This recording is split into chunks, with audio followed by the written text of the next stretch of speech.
Lord's వేదికగా జరిగిన Bharat England మధ్య మూడో టెస్ట్ మ్యాచ్ చివరి రోజు ఉత్కంఠతో కూడిన డ్రామాతో నిండిపోయింది. భారత్ 193 పరుగుల లక్ష్యాన్ని ఛేదించే క్రమంలో ఒక దశలో 112 8తో కష్టాల్లో కూరుకుపోయింది. అయితే రవీంద్ర జడేజా తన అసాధారణ పట్టుదలతో జట్టును ముందుకు నడిపించాడు.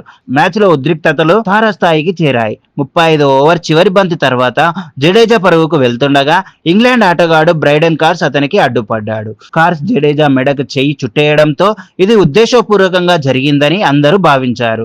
దీంతో కోపోద్రిక్తుడైన జడేజా వెంటనే స్పందించాడు. కార్స్ కూడా తీవ్రంగా ప్రతిస్పందించడంతో ఉద్రిక్తత మరింత పెరిగింది. ఇంగ్లాండ్ కెప్టెన్ బెన్ స్టోక్ మధ్యలోకి వచ్చి పరిస్థితిని సమసిప్తం చేశాడు. ఈ సంఘటనకు సంబంధించిన వీడియో నెట్టింట వైరల్ గా మారింది. ఆటలో జడేజా 181 బంతుల్లో ఎదుర్కొని 61 పరుగులతో అజేయంగా నిలిచాడు. జస్ప్రీత్ బుమ్రాతో 35, మహమ్మద్ సిరాజ్ తో 21 పరుగుల భాగస్వామ్యంతో భారత్ ను విజయానికి దగ్గరగా తీసుకెళ్లాడు. అయితే షోయబ్ బషీర్ బౌలింగ్ లో సిరాజ్ అవుట్ కావడంతో భారత్ 170 పరుగులకు ఆల్అవుట్ అయింది. 22 పరుగుల తేడాతో ఇంగ్లాండ్ గెలిచి 2-1తో సిరీస్ లో ఆధిక్యం సాధించింది. జడేజా ఒంటరి పోరాటం, అతని ధైర్యం అభిమానులను ఆకట్టుకున్నాయి. ఈ మ్యాచ్ టెస్టు క్రికెట్ యొక్క ఉత్కంఠను మరోసారి నిరూపించింది.